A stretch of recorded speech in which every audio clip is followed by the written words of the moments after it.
So what I'm going to do at my farm this year is I'm going to try to get the corn and the food down to where the deer are.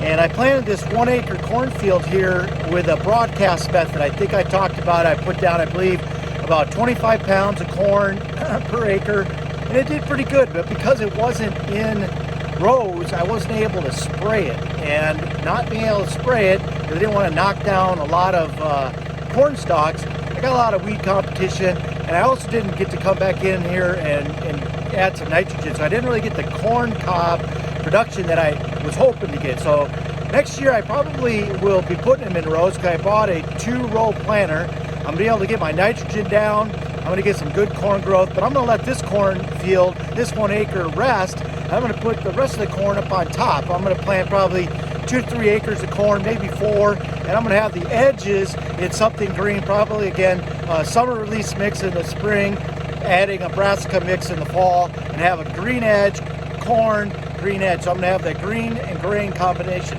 What I'm coming in right now is I just got my bucket down low. I'm coming here, I'm pushing this over. I'm done hunting over it. I'm going to feed these deer, turkeys, grouse, squirrels, let them have a good feed, have them come back even stronger next year.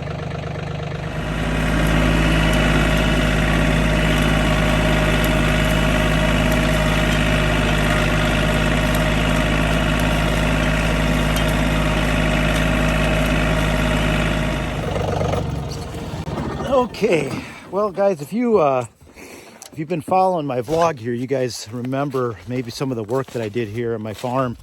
And this was a 1 acre corn food plot that I broadcast into this.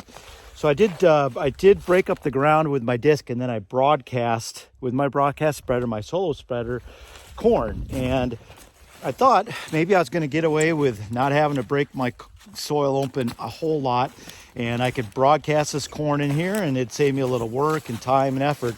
But I got a lot of feedback back then on production and how it was going to work, and I thought I'd give you some lessons of what I learned. So I put this down at about 25 pounds per acre, broadcasted out here.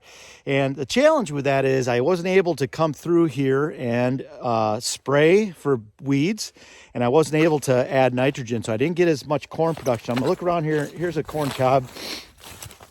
That's the example. And this is pretty typical of what I grew. This is about half the size of corn that I did last year, where I was able to do the conventional technique and put it in rows, get a good nitrogen on it, come through it one time and spray it and kill all the weeds, so I didn't get the weed competition.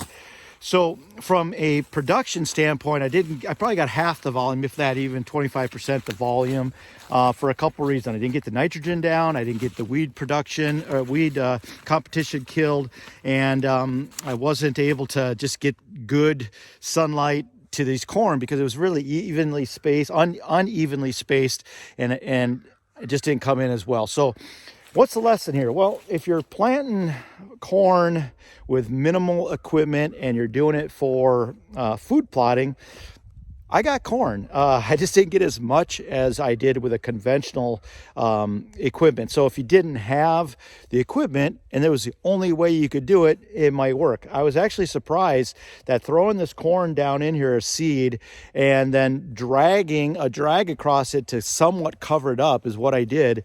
It actually grew okay. It wasn't too bad. I got deer using it. I didn't get the production I'd like, and I got a lot of competition from squirrels because they are stripping these stalks. So that's probably another lesson. I got about a 1 acre strip here. I'd probably double this and get a little bit more volume. So I just thought I'd show you that. It's late December, and I'm done hunting, and I'm just going to feed these deer a little bit. And another benefit of this is what I did last year is I came in here just like this. I pushed this corn over. I just put my bucket down really low, and I came across it, and I just pushed it down on the ground.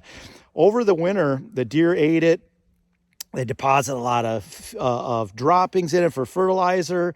They are, by the time the spring comes around, it's laying down and it's starting to break down. And what I'll do here next year is I'll probably just come over this and maybe lightly skip across it with my disc, not tilling it up, not turning it over, not bringing up all those weed seeds. And then I'll broadcast. I'm going to put summer release on this part. And over here where I got radishes, I'm going to put it in corn. So I'm going to start doing this rotation back and forth. But the best thing about what I'm doing here is really I don't have to till this up.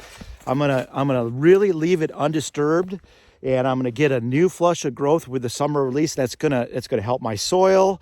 It's going to add new chemicals as far as the mycorrhizal fungi and the exudates from the different plants are all going to start working in harmony.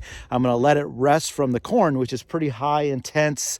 It's hard on the soil. It takes a lot of nutrients out of the soil, but I'm putting all that biomass right back in there, and that's my plan. I'm going to do minimal tilling. I still do a little bit. I still do a little disking, maybe a little dragging, but I'm really not doing as much as I might if I was conventional farming. So that's the process. I thought I'd just follow up with that. It's the end of the year at Indian Creek, and doing a little muzzleloader hunting. Did some bow hunting, did some rifle hunting. It was kind of uneventful this year. It really didn't turn out as good as I thought, but hey, it's a process. If you guys have been watching me, thank you very much. That's probably the last video of the year from Indian Creek. We'll pick it up in the spring, and we'll talk some more.